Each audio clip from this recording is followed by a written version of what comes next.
الحمد لله نحمده ونستعينه ونستغفره ونؤمن به ونتوكل عليه ونعوذ بالله من شرور أنفسنا ومن سيئات أعمالنا من يهده الله فلا مضل له ومن يضلله فلا هادي له ونشهد أن لا إله إلا الله وحده لا شريك له ونشهد أن سيدنا وشفيعنا ونبينا وحبيبنا وسندنا وأولانا ومولانا محمدا عبده ورسوله أرسل الله إلى كافة الناس بشيرا ونذيرا وداعيا إلى الله بإذنه وسراجا منيرا أما بعد فأعوذ بالله من الشيطان الرجيم بسم الله الرحمن الرحيم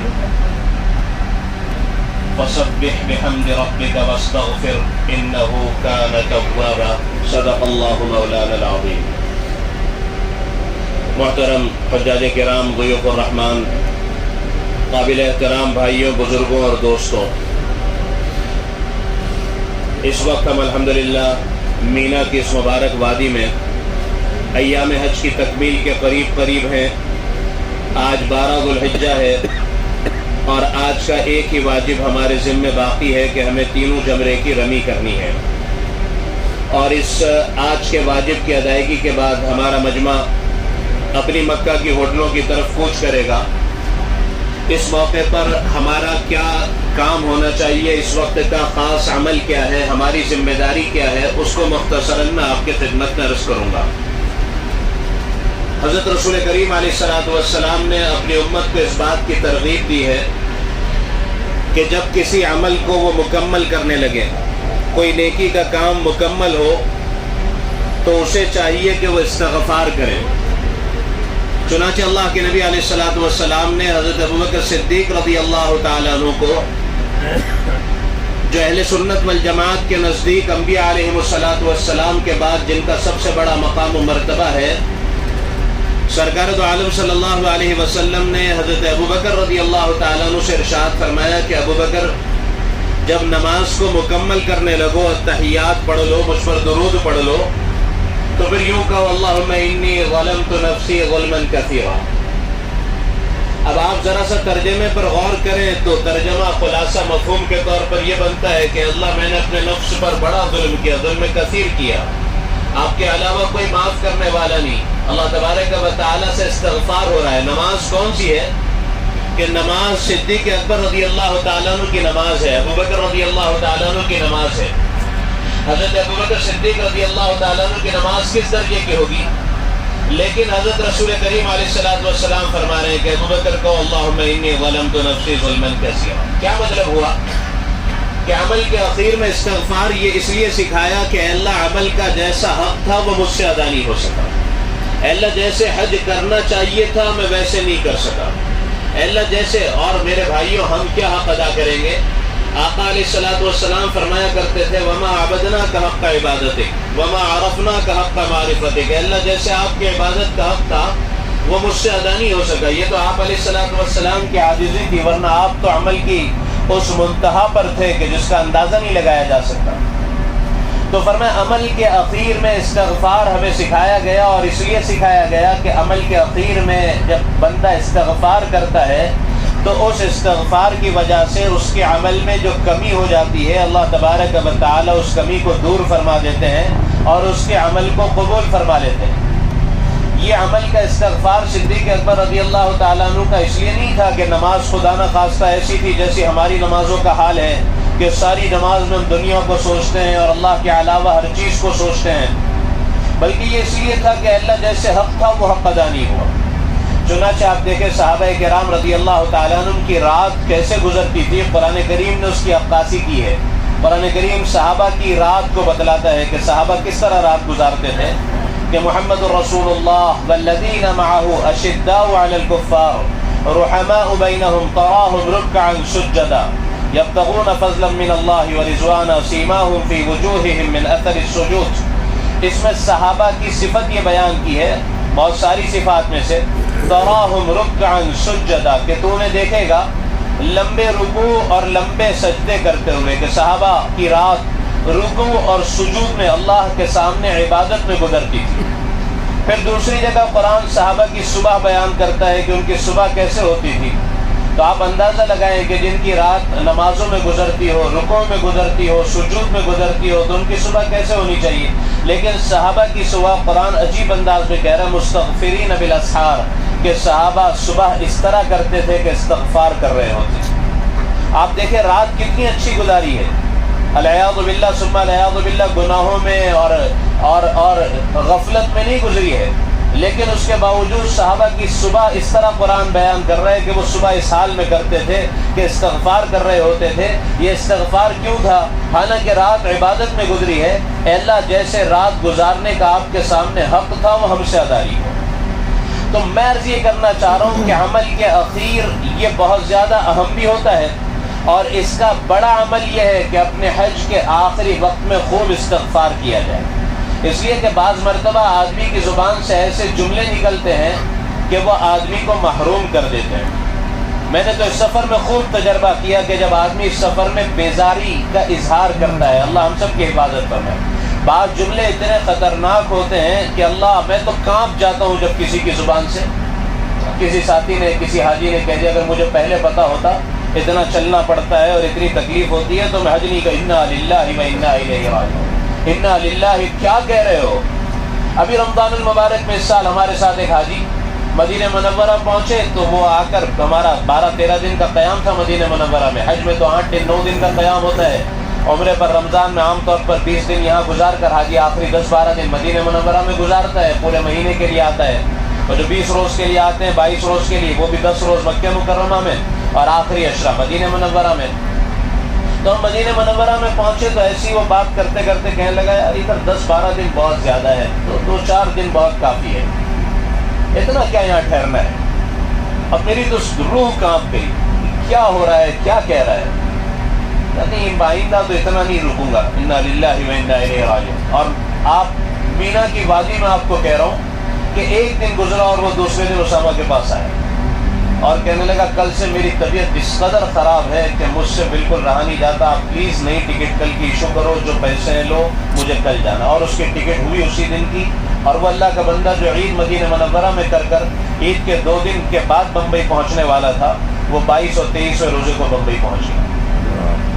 تو یہ بیزاری جو ہے نا، بعض مرتبہ حاجیوں کے اندر بیزاری یہ اللہ رب العزت کو پسند نہیں، بشاشت کے ساتھ یہاں کے قیام کو پسند کرے.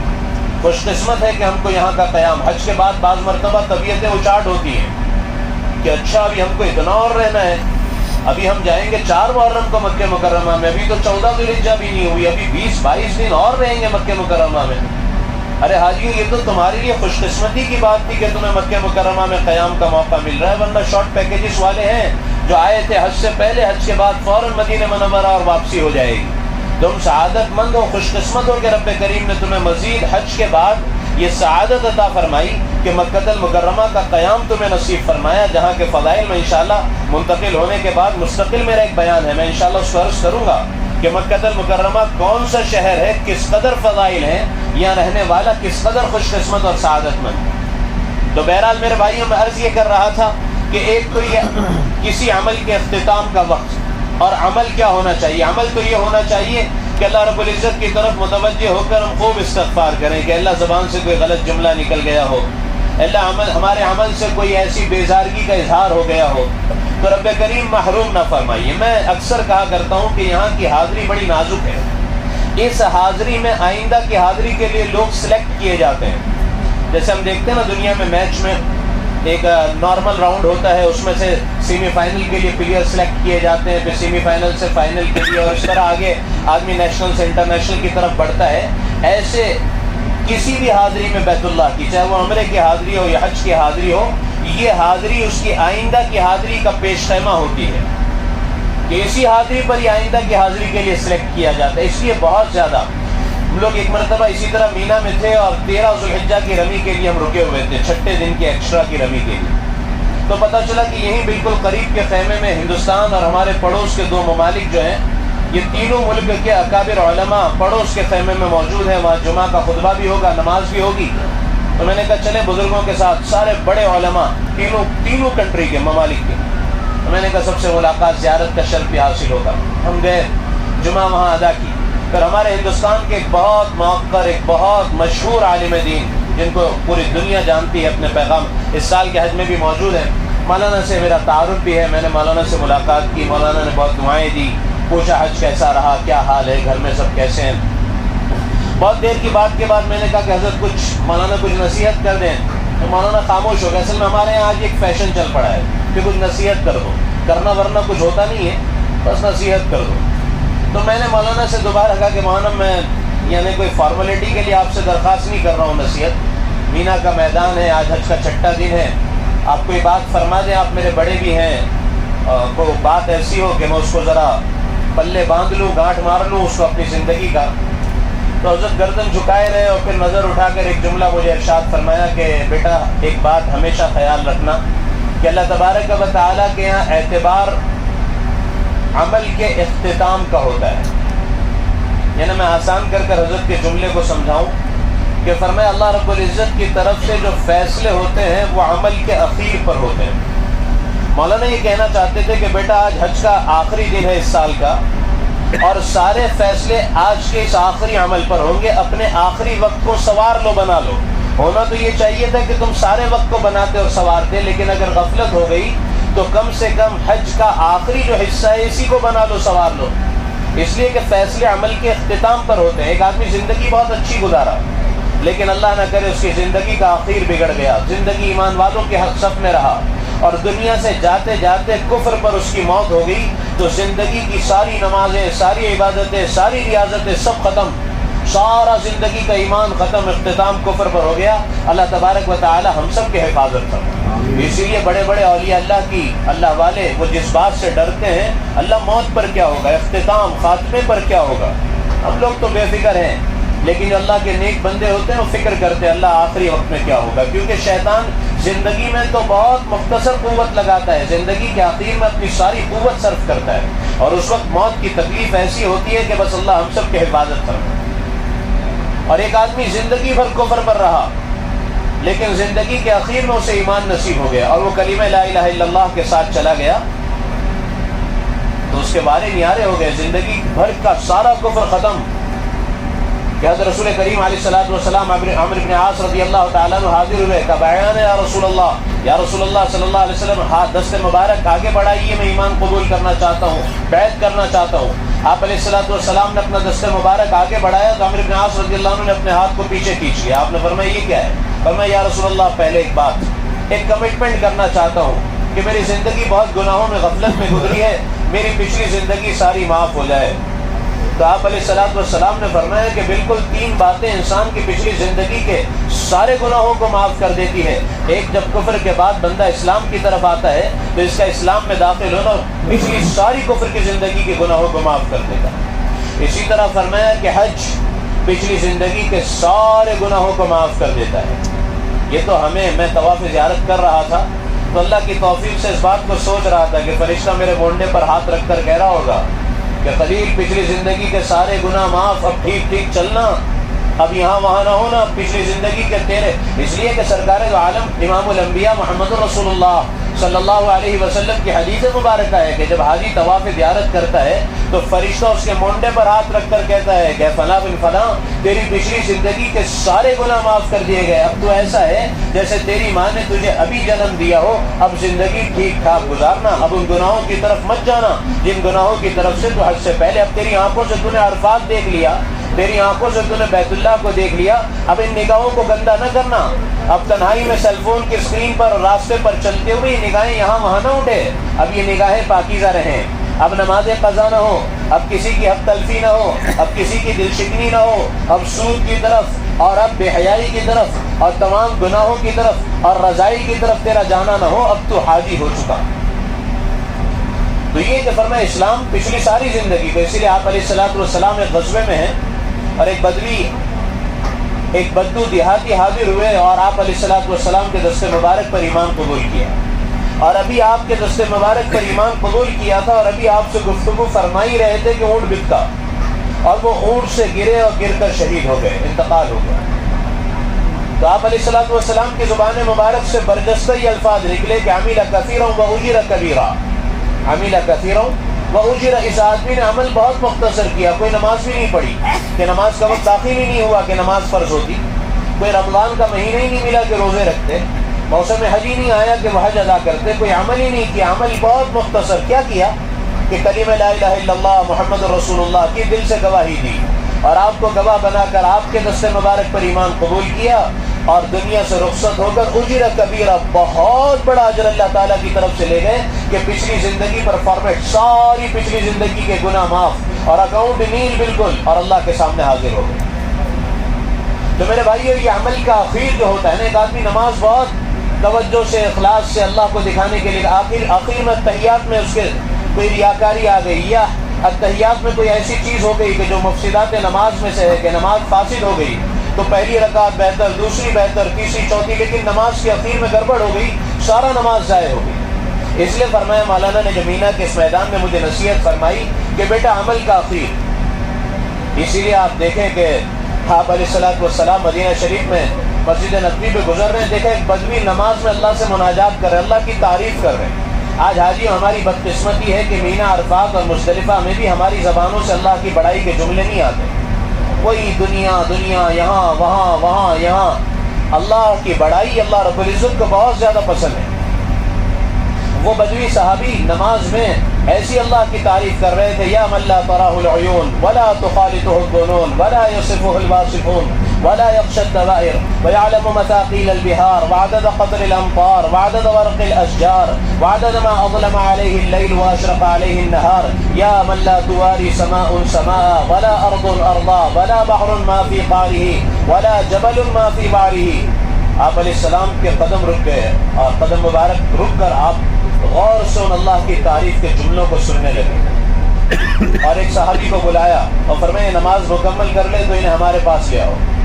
جب وہ نماز مکمل کر لی تو صحابی نے کہا کہ آقا آپ کو بلا رہے ہیں، دربار رسالت میں حاضر ہوئے۔ وہ آپ علیہ الصلوۃ والسلام کے پاس کہیں سے سونے کی ڈلی آئی تھی، سونے کا ایک حصہ، آپ نے وہ ان کو ہدیہ دیا، فرمایا جانتے ہو یہ ہدیہ میں کیوں دے رہا ہوں؟ کہ یا رسول اللہ اس لیے کہ آپ کی ہمارے سے رشتہ داری ہے، قرابت ہے۔ آپ نے فرمایا رشتہ داری اور قرابت کا حق ہوا کرتا ہے، لیکن میں تمہیں جو سونا ہدیہ کر رہا ہوں اس لیے کہ تم نے جو اللہ کی تعریف کی مجھے بہت پسند آئی۔ الفاظ ابھی میرے پاس وقت نہیں رہا، ورنہ ان الفاظ کا ترجمہ کر کر آپ کو بتاتا ہوں کیا کہہ رہے ہیں۔ یا من لا تراہ العیون ہے وہ پاک ذات جس کو آنکھیں نہیں دیکھ سکتی، جو ذہن کی جس تک رسائی نہیں ہو سکتی، تعریف جس کا حق ادا نہیں کر سکتی۔ یا من لا تراہ العیون ولا تخالطہ الظنون ولا یصفہ الواصفون ولا یخشى الدوائر یعلم مثاقیل البحار وعدد قطر الامطار۔ وہ ایسا ہے جو بارش کے قطروں کی تعداد کو، درخت کے پتوں کی تعداد کو، سمندر کی ایک ایک چیز کو جاننے والا ہے۔ زمین اس سے ایک زمین نیچے کی زمین کو نہیں چھپاتی، ایک آسمان۔ عجیب انداز میں اس دعا میں، اس اللہ کی تعریف میں جو عرض کر رہا تھا وہ اس پر کہ آخری جملے اس قدر خوبصورت ہے اس تعریف کے کہ اخیر میں وہ صحابی نے اللہ کی تعریف کرتے کرتے کرتے بڑی لمبی چوڑی تعریف، اخیر میں دو دعائیں مانگی ہیں، تو اتنی پیاری دعائیں ہیں۔ اخیر میں وہ کہہ رہے اجعل خیر عمری اواخرہ وخیر عملی خواتمہ وخیر ایامی یوم القاک فیہ۔ میرے تو یہ دعا کے تین جملوں پر دل ٹکڑے ٹکڑے ہو جاتا ہے کہ کیا مانگ گئے، اللہ اکبر، کیا مانگا؟ اجعل خیر عمری اواخرہ، اے اللہ میری زندگی کے آخری حصے کو میری زندگی کا سب سے بہتر حصہ بنا دو۔ زندگی تو بہت اچھی گزری اور آخری حصے میں کوئی بھی چیز، اکنامی کنڈیشن کا پریشان، معاشی اعتبار سے پریشان ہو گیا، اولاد سے تنگ آ گیا، تو دعا کیا پیاری خوبصورت، اجعل خیر عمری اواخرہ، اللہ میری زندگی کے آخری حصے کو میری زندگی کا سب سے خوبصورت حصہ بنا دو۔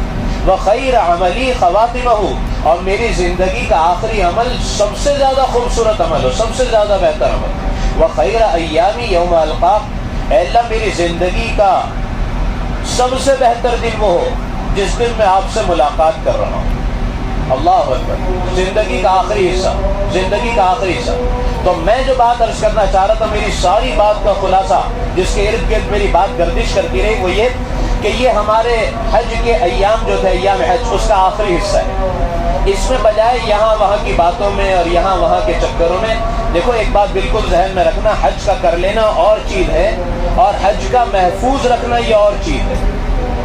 ایک صاحب کہنے لگے کہ حاجی اپنے حج کو بمبئی ایئرپورٹ تک محفوظ نہیں رکھتا۔ میں نے کہا حاجی اپنے حج کو عزیزیہ کی بلڈنگ تک محفوظ نہیں رکھتا۔ اپنے حج کو محفوظ رکھنا یہ ایک میرا مستقل بیان ہے کہ حج کے بعد حج کی نیکیاں کیسے ضائع ہوتی ہیں، وہ کون کون سے عمل ہیں جن عمل کی وجہ سے حج سارا کا سارا ضائع ہو جاتا ہے۔ اس میں مبتدا بھی فرمانے لگے، ابھی تھوڑی دیر پہلے آ کر بیٹھے تھے کہ خلیل بھائی حج کا کرنا اور چیز ہے اور حج کا محفوظ کرنا اور چیز ہے، کہ حج کی نیکیوں کو بچانا، کن راستوں سے نیکیاں ضائع ہوتی ہیں، وہ کیا چیزیں ہیں جو حج کی نیکیوں کو ضائع کرتا ہے، یہ انشاءاللہ میرا نزہہ کے بیان میں اس کو مستقل عرض کروں گا۔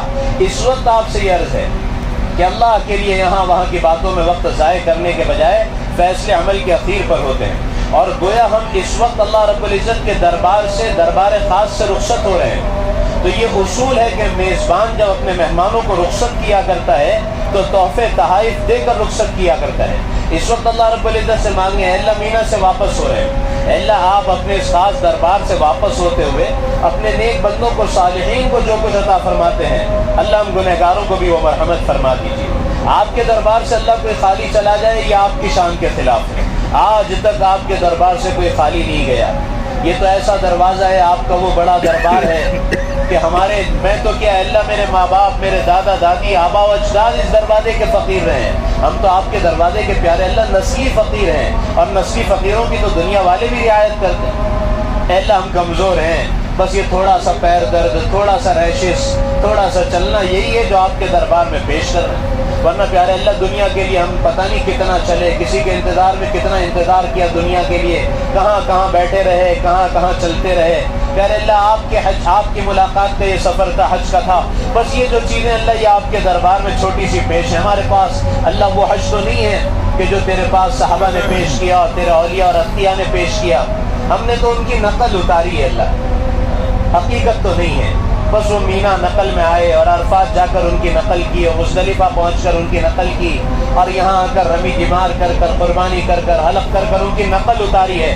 اللہ اصل نہیں ہے، لیکن سخی جو ہوتا ہے نا وہ کھوٹی بوندی کو بھی قبول کر لیا کرتا ہے۔ اللہ ہماری اس نقل کو، چونکہ تو کریم ہے، اپنے فضل سے اصل میں بدل دے، اور وہ دے دے جو تو اصل پر اپنے نیک بندوں کو دیا کرتا ہے، ہماری نقل پر وہ دے دے، ہمارے پاس اصل تو ہے۔ تو یہ وقت دعا کا وقت ہے، یہ وقت اللہ سے لینے کا وقت ہے۔ حج کا جب آخری وقت ہوتا ہے نا، دعائیں بہت زیادہ قبول ہوتی ہیں، بجائے شکوے شکایت کر کر اپنی نیکی کو ضائع کرنے کے، بندہ اللہ کی طرف متوجہ ہو، پیارے اللہ آپ کے لیے، آپ کے لیے، اللہ آپ کے لیے، جو کچھ ہو آپ کے لیے۔ اللہ کی توفیق سے بیان کرنے کا ایک فائدہ یہ ہوتا ہے کہ بیان کرنے والا اگر وہ اپنی نیت بھی شامل کر لے نا تو سب سے زیادہ اس کو نفع ہوتا ہے۔ تو اللہ کی توفیق سے بار بار میں بھی، یہ میرا بھائی جو ہے یہ اس کی گھڑی بتاتی ہے نا کتنے کلومیٹر چلے، تو یہ کل بتا رہا تھا 18.5 کلومیٹر 24 گھنٹے میں، پرسوں کا بتایا ہمارا 20 کلومیٹر۔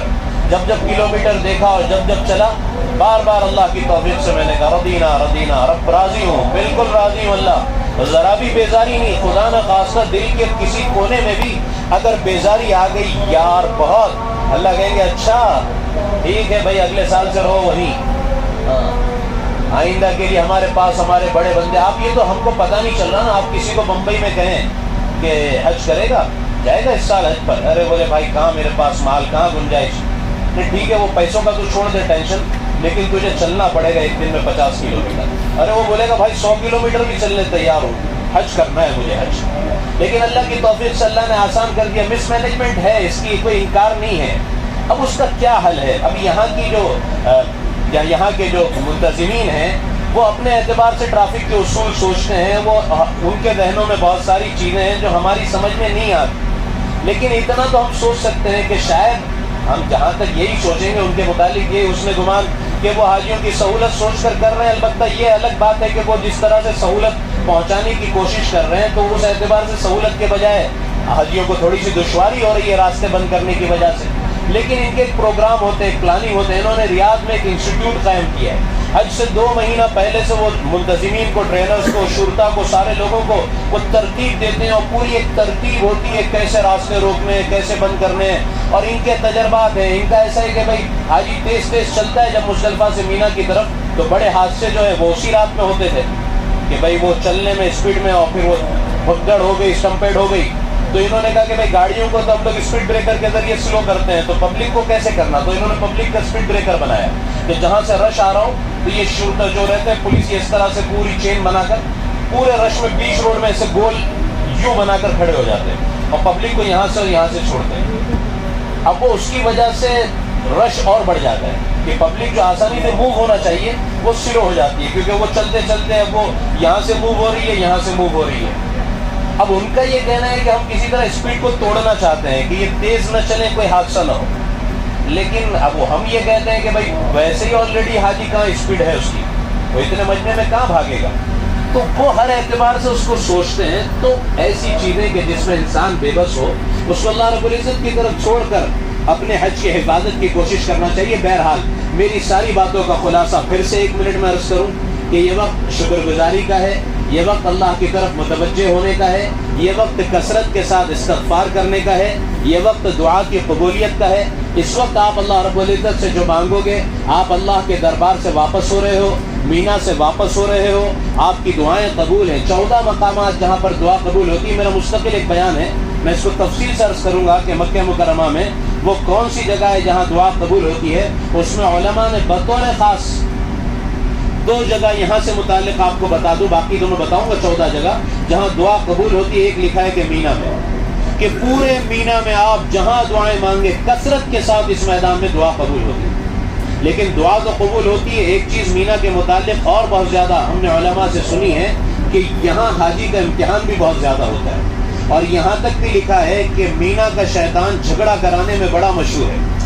اور میں نے کل دعا یہی مانگی جب میں نے رمی کی شیطان کو، اللہ کی توفیق سے اللہ پاک اس وقت ذہن میں ڈالتے ہیں، میں نے ہاتھ اٹھایا تو میں نے کہا اللہ، ہم نے دنیا میں دیکھا ہے کہ جب کوئی کسی دشمن کو چھیڑتا ہے تو پھر وہ دشمن اور زیادہ گھاؤ میں اور زیادہ اس میں آتا، اچھا مجھے چھیڑا ہے، ٹھیک ہے اب بھی تجھے دیکھتا ہوں، بتاتا ہوں. اللہ یہ ہمارا دشمن ہے، ہم نے آپ کو راضی کرنے کے لیے آپ کے دشمن کو رمی کی ہے.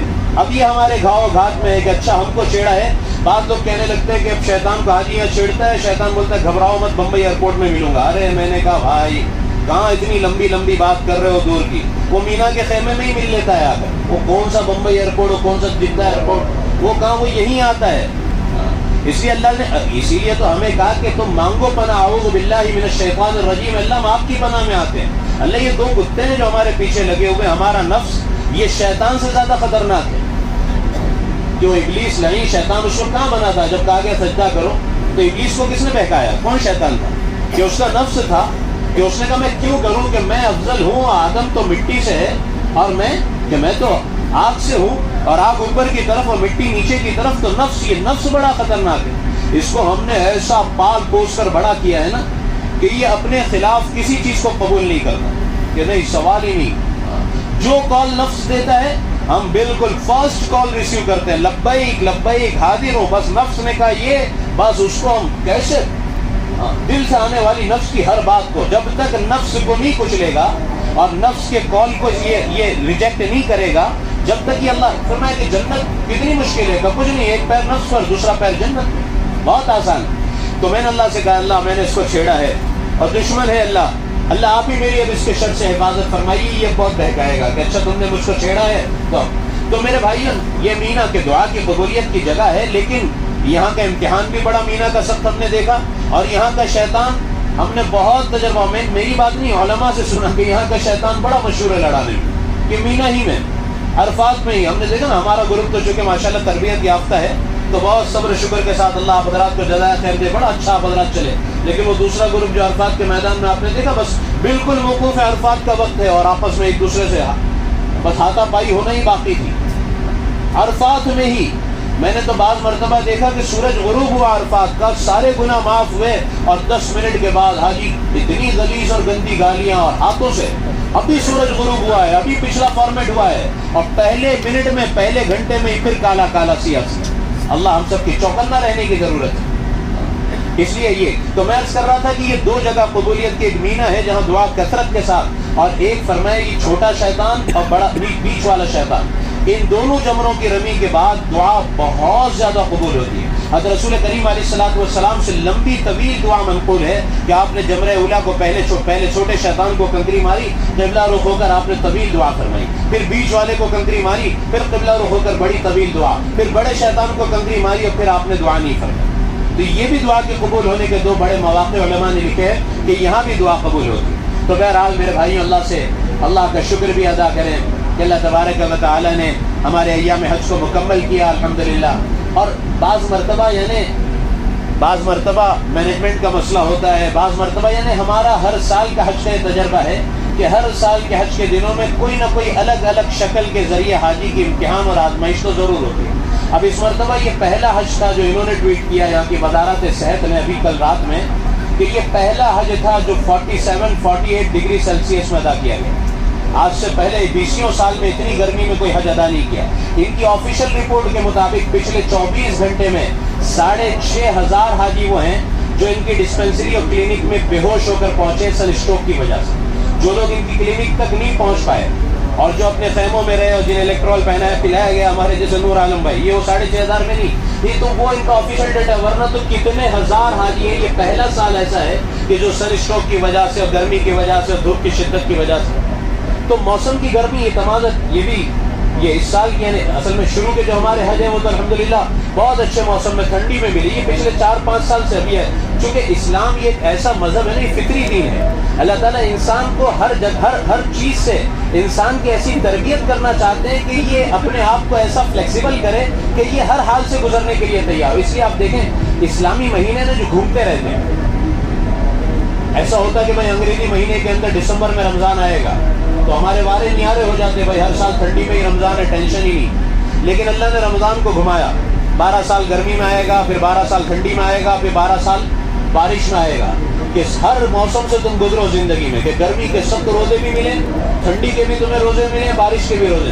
ایسے اللہ حج کو بھی گھماتے ہیں کہ حج ایک لمبے عرصے تک ٹھنڈی میں آتا ہے، پھر ایک لمبے عرصے تک گرمی میں آتا. بھی الگ بات ہے کہ ایک مرتبہ جو اللہ کی توفیق سے حج پر آتے ہیں، اب وہ بیچارے گرمی میں ان کو حج مل گیا، گرمی میں مل گیا.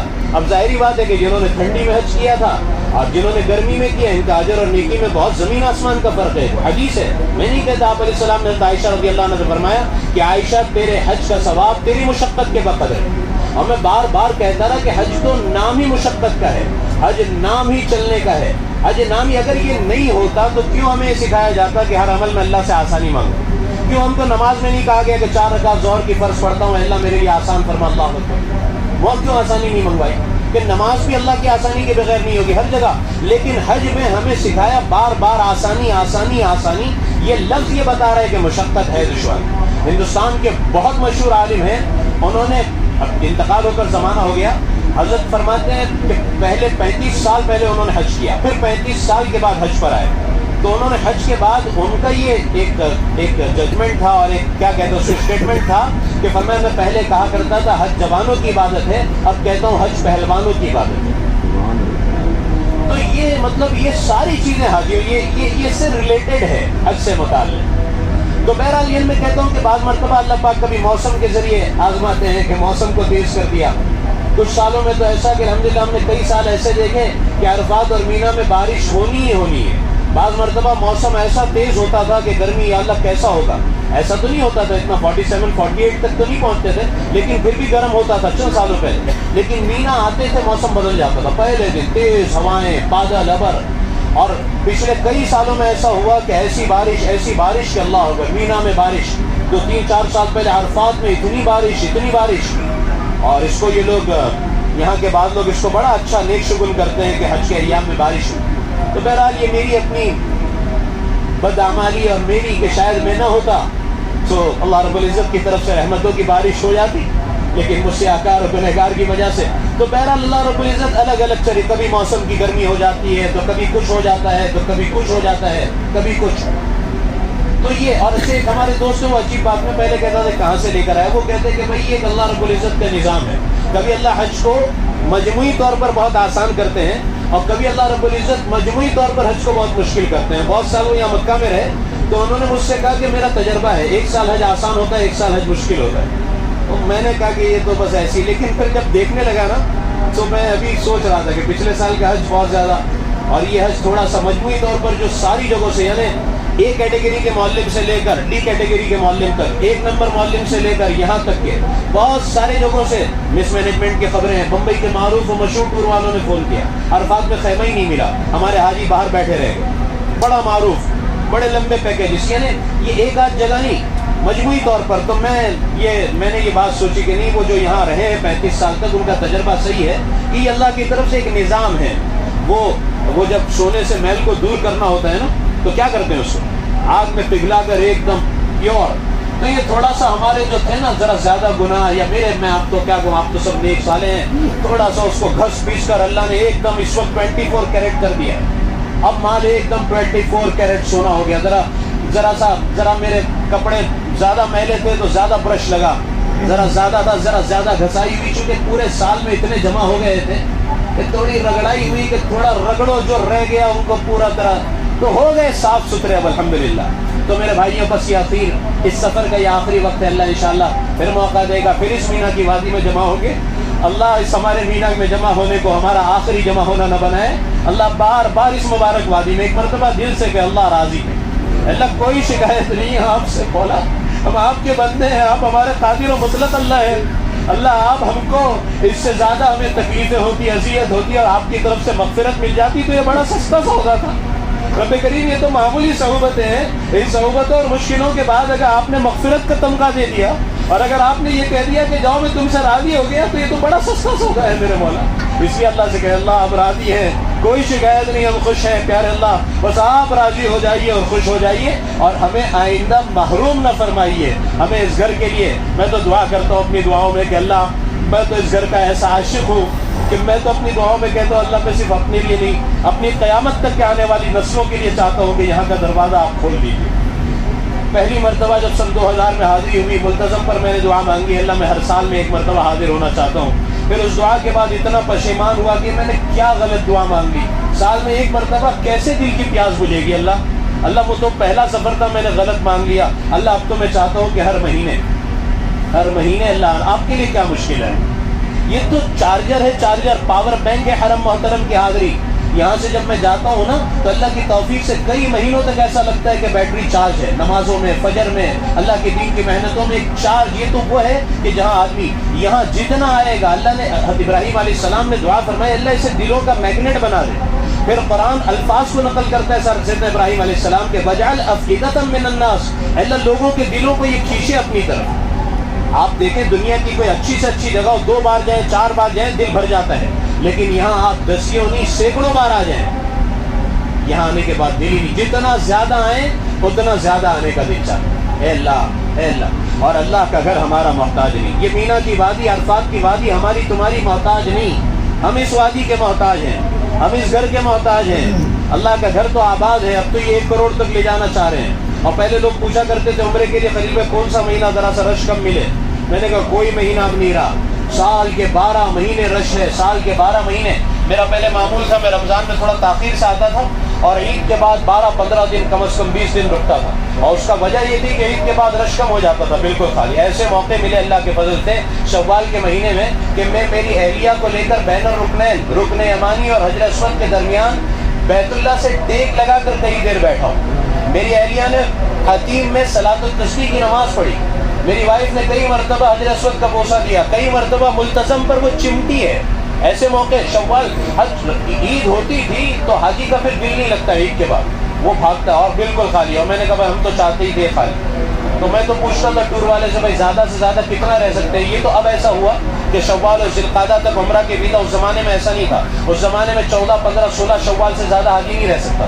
تو میں ٹور والے سے کہتا تھا بھائی جتنا آخری سے آخری ٹکٹ بن سکتی ہو آخری دن کی میری نکال. تو اتنا خالی ملتا تھا حرم عید کے بعد رمضان. لیکن اب تو ذوالقعدہ حاجی پہنچ گئے، عمرہ والے موجود ہیں اور حاجی رہیں گے، عمرہ والے آنے شروع ہو جائیں گے، ہم کو ملیں گے عمرہ والے. اور جو پہلے فلائٹ آئے تو عمرے والے یہاں موجود تھے اور حج والے آ گئے. تو اب تو سال کا 12 مہینہ اللہ کا گھر آباد ہے. تو اس لیے میرے بھائی اللہ سے مانگیں کہ اللہ ہم اس گھر کے محتاج ہیں، ہماری حاضری کو قبول فرما اور اپنی جو ضروریات ہیں، اپنے جو مسائل ہیں نا، یہ اس سفر کا آخری مینا کی گھڑیاں ہیں. اللہ رب العزت سے خوب مانگیں. اور میں آپ کو یقین دلاتا ہوں اللہ رب العزت کی ذات پر اعتماد کر کہ ہو نہیں سکتا وہ کریم آقا آج کی اس واپسی سے پہلے ہمیں نہ نوازے، وہ ہمیں خالی لوٹا دے. کیسے ہو سکتا ہے؟ وہ تو کریم ہے، احکم الحاکمین ہے، دینے کے لیے تیار ہے. اس لیے حاجیوں اللہ رب العزت سے خوب مانگو. اور اب اتنی دیر ہو ہی گئی ہے، تھوڑی سی جمعہ کے لیے تاخیر، تو جمعہ سے پہلے کچھ تھوڑی سی دعا کر لیں. اللهم يا رب لك الحمد كما ينبغي لجلال وجهك وعظيم سلطانك. اللهم لك الحمد كله ولك الشكر كله ولك الملك كله وإليك يرجع الأمر كله. اللهم صل على محمد وعلى آل محمد كما صليت على إبراهيم وعلى آل إبراهيم إنك حميد مجيد. اللهم بارك على محمد وعلى آل محمد كما باركت على إبراهيم وعلى آل إبراهيم إنك حميد مجيد. يا أول الأولين ويا آخر الآخرين ويا راحم المساكين ويا ذا القوة المتين ويا أرحم الراحمين. يا عماد من لا عماد له، يا سند من لا سند له، يا زخر من لا زخر له، يا عظيم الرجاء، يا منقذ الحلقة ويا منجي الغرقى ويا مجمل ويا محسن قبل استحقاقها يا ذا الجلال والإکرام. اے ہمارے پیارے رب، اے ہمارے مالک، اے احکم الحاکمین اللہ، اے آسمان و زمین کے مالک، اے بیت اللہ کے اللہ، اے رب ابراہیم و رب موسیٰ و رب ہارون و رب محمد صلی اللہ علیہ وسلم.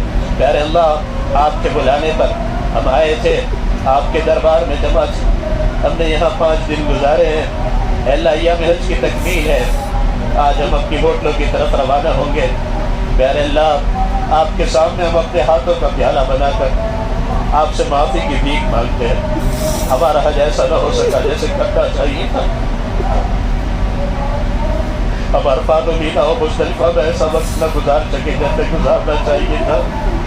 بھلا ہم کمزور ہیں، ہمارے پاس کوئی ایک سجدہ بھی ایسا نہیں جو آپ کے دربار میں پیش کیے جانے کے لائق ہو. مینا، عرفات اور مزدلفہ کا کوئی 1 منٹ، 1 لمحہ ایسا نہیں ہے جسے آپ کے دربار میں پیش کر کر کچھ سوال کر سکیں. ہمارے پاس ان 5 دنوں میں سوائے غفلت کے کچھ نہیں. اے اللہ، یہاں آ کر بھی غفلت میں رہے، یہاں آ کر بھی ہم سے اپنے زبان کے چٹکارے نہ چھوٹے، یہاں آ کر بھی ہم سے ہمارے نرم بسترے نہ چھوٹے. اے اللہ، یہاں آ کر بھی ہم اپنی آرام پرستی میں لگے رہے.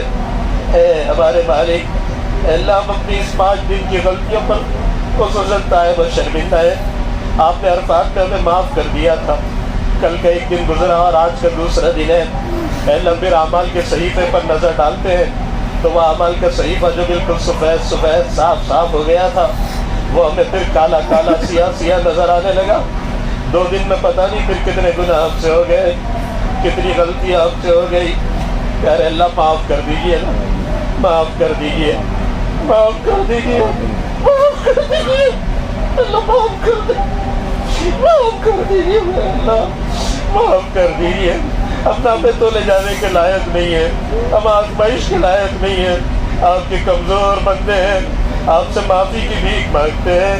اللہ، ہماری زبان سے کوئی غلط جملہ نکل گیا تو معاف کر دیں. ہمارے عمل سے کوئی بیزارگی کا اظہار ہو گیا ہو تو معاف کر دیں. ہم آپ کے مہمان تھے، آپ سے معافی کی بھیک مانگتے ہیں. پیارے اللہ، یوں میں کہہ دے رہا کہ ابھی تو معاف کیا تھا 2 روز پہلے تمہیں. اے اللہ، ہم نے دنیا میں ماں کو دیکھا، ماں بچے کے کپڑے بدلتی ہے، صاف ستھرے کپڑے پہناتی ہے.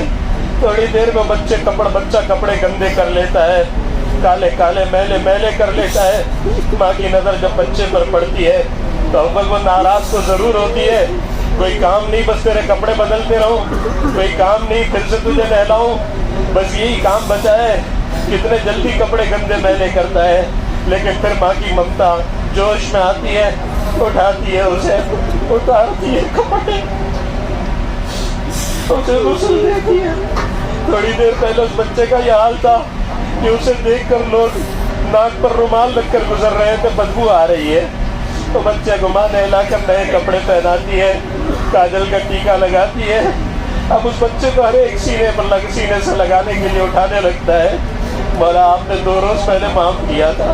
اب اس سے بچوں سے زیادہ نادان نکلے جو بچے نادانی میں اپنے کپڑوں کو میلے کر لیتے ہیں. ہم نے 2 دن میں اپنے اعمال نامے کو پھر سے سیاہ سیاہ کر لیا. پتہ نہیں یہ نگاہ کہاں اٹھ گئی، یہ زبان نے کیا کیا کہہ دیا، کس کس کی برائی اور غیبت میں ہمارا وقت گزرا. اللہ، بینا کا وقت، اللہ اس کے سوا کچھ نظر نہیں آتا کہ سوائے ہم نے لوگوں کی برائیاں کی ہیں، غیبت میں وقت گزارا ہے. اے ہمارے والد، آپ 70 ماہوں سے زیادہ، 100 ماہوں سے زیادہ، اور یہ تو مثال دینے کے لیے کہا جاتا ہے، ورنہ آپ کی محبت کی کیا مثال دی جا سکتی ہے جو آپ کو ہم سے ہے. اگر آپ کو ہم سے محبت نہ ہوتی تو آپ کبھی یہاں نہ بلاتے. آپ کو ہم سے محبت، اسی لیے آپ نے ہمیں اپنا مہمان بنایا.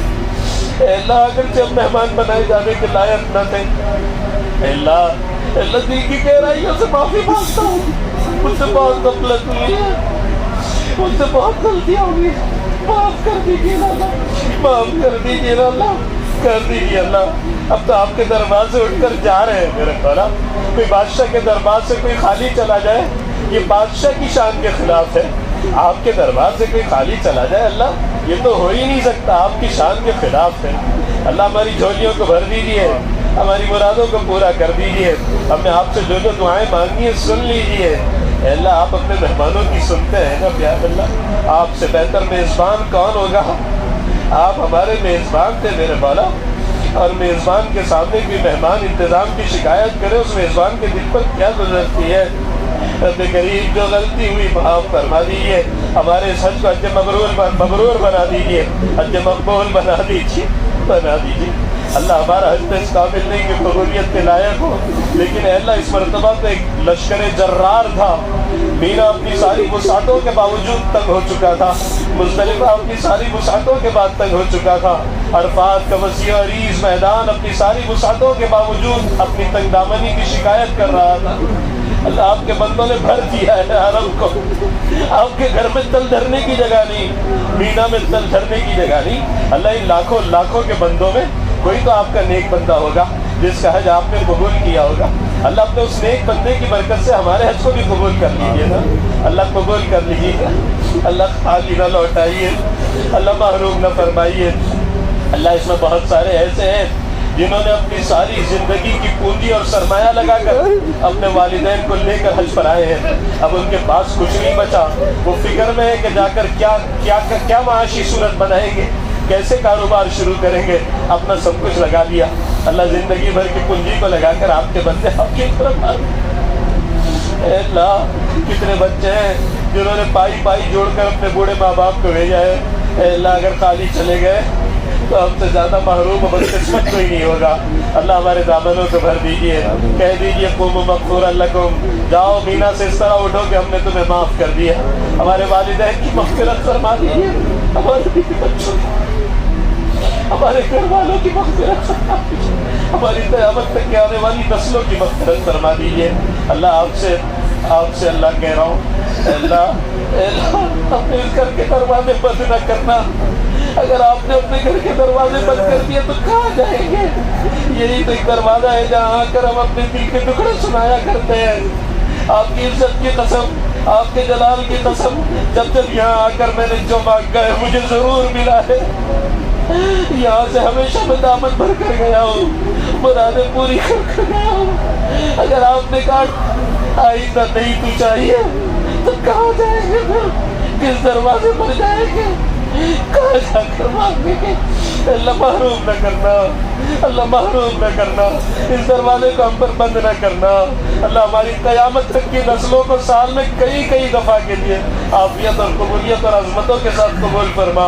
اللہ جتنا یہاں زیادہ ہے اللہ اتنا ہماری دلوں میں یہاں کی عظمت بڑھے میرے مولا۔ اللہ زیادہ آنے پر عظمت کم ہوتی ہے، اللہ ہمارے دل میں کبھی اس مبارک زمین کی عظمت کم نہ ہو۔ اللہ ہمارے دل میں یہاں کی عظمتوں کو ہمیشہ بڑھاتا رہے، ہمیشہ بڑھاتا رہے، ہمیشہ بڑھاتا رہے۔ اللہ یہاں کا آنا جانا زندگی کا حصہ بنا دے۔ اے اللہ یہاں تک کہ جب زندگی کی آخری شام ہو، آتے جاتے زندگی کا آخری حصہ تیرے محبوب کی سرزمین پر مدینہ المنورہ میں اکمل ایمان کے ساتھ اس طرح پر کہ آپ بھی ہم سے راضی ہو اور آپ کا محبوب بھی ہم سے راضی ہو۔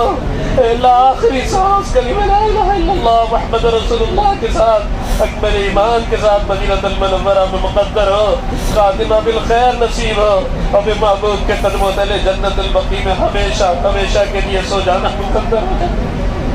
اے اللہ جب تک آنا جانا لگا دیجیے۔ اے اللہ یہاں آتے جاتے اے اللہ ہمارا ایمان مضبوط ہو، ہمارے عقائد صحیح ہو جائیں، ہمارے اعمال مضبوط ہو جائیں۔ اللہ عافیت کے ساتھ اس کے غیب سے شکلیں و صورتیں پیدا فرما دیجیے۔ اللہ اتنے دن سے ہم آپ کے گھر میں ہیں، اللہ اب تک اگر آپ کا تعلق نہ ملا تو پھر کب ملے گا؟ اپنا تعلق خاص دے دیجئے، اپنی محبت دے دیجئے، اپنی معرفت دے دیجئے۔ آپ ہمارے ہو جائیے، آپ ہمارے ہو جائیے، آپ ہمارے ہو جائیے، ہمیں اپنا بنا لیجیے، ہمیں اپنا بنا لیجیے اللہ، ہمیں اپنا بنا لیجیے اللہ، ہمیں اپنا بنا لیجیے، اپنے نیک صالحین بندوں میں شامل فرما لیجیے اللہ۔ مینا سے رخصت ہوتے وقت آپ اپنے نیک و صالحین بندوں کو جو کچھ عطا فرماتے ہیں اللہ، اپنے فضل سے ہمیں وہ سب کچھ عافیت کے ساتھ عطا فرما دیجیے، ہماری جھولیوں کو بھر دیجیے اللہ۔ اس سفر میں ہم نے اب تک انفرادی چپ کے آپ سے کچھ دعائیں مانگی ہیں اور آئندہ اس سفر میں مانگیں گے اللہ، ان تمام جائز دعاؤں کو جو ہمارے لیے بہتر ہو، آپ کو پسند ہو، عافیت کے ساتھ مقبول فرما دیجیے اللہ۔ پھر آپ سے سوال کرتے ہیں، اس سفر کو قبول فرما لیجیے، اس حج کو قبول فرما لیجیے، قبول فرما لیجیے، قبول فرما لیجیے، مردود نہ فرمائیے، راضی ہو جائیے۔ ہم اس طرح یہاں سے آج کی رمی کر کر اپنی ہوٹل کی طرف جا رہے ہوں کہ آپ ہم سے راضی اور خوش ہوں، ہماری مغفرت عافیت کے ساتھ یقینی ہو اللہ۔ اس کی غیر سے شکلیں و صورتیں پیدا فرما اے اللہ۔ موسم کی شدت اور تمازت اور گرمی اور چلنے کی وجہ سے پورے لاکھوں کے مجمع میں جتنے حجاج کرام اس وقت انجرڈ ہیں، زخمی ہیں، بیمار ہیں، ہاسپٹلوں میں ہیں، کمزور ہو چکے ہیں، پیروں سے چلا نہیں جا رہا اللہ، ان تمام بیمار حجاج کرام کو عافیت کے ساتھ پوری شفاء کاملہ عاجلہ دائمہ مستمرہ نصیب فرما اللہ۔ بار بار حج میں ہم نے دیکھا کہ ان کے ڈاکٹرز کے خیمے رامی جمرات کے پاس ہمیں نظر آتے ہیں اور میں نے دیکھا کہ حاجی ایک ہی شکایت کرتے ہیں، گزشتہ کئی سالوں سے دیکھا کہ وہ جو ڈاکٹرز راستوں پر بیٹھے ہوئے ہیں ایک ہی شکایت ہے کہ پیر میں چھالے آ گئے، پیر سے چلا نہیں جاتا۔ ان آنکھوں سے دیکھا کہ جتنے ڈاکٹرز کے کیمپ لگے ہوئے تھے ہر جگہ پیر پر ڈاکٹرز بینڈیج کر رہے تھے، ہر جگہ پیر پر حاجیوں کی پٹیاں باندھی جا رہی تھی اللہ۔ آپ کے بندے اپنے ان زخمی لہولہات پیروں کو آپ کے دربار میں پیش کرتے اللہ۔ پیر تھک گئے، گھٹنوں میں درد ہو گیا، ضعیف و کمزوروں کے پیروں میں چھالے آ گئے، بس یہی چھوٹی سی قربانی ہے،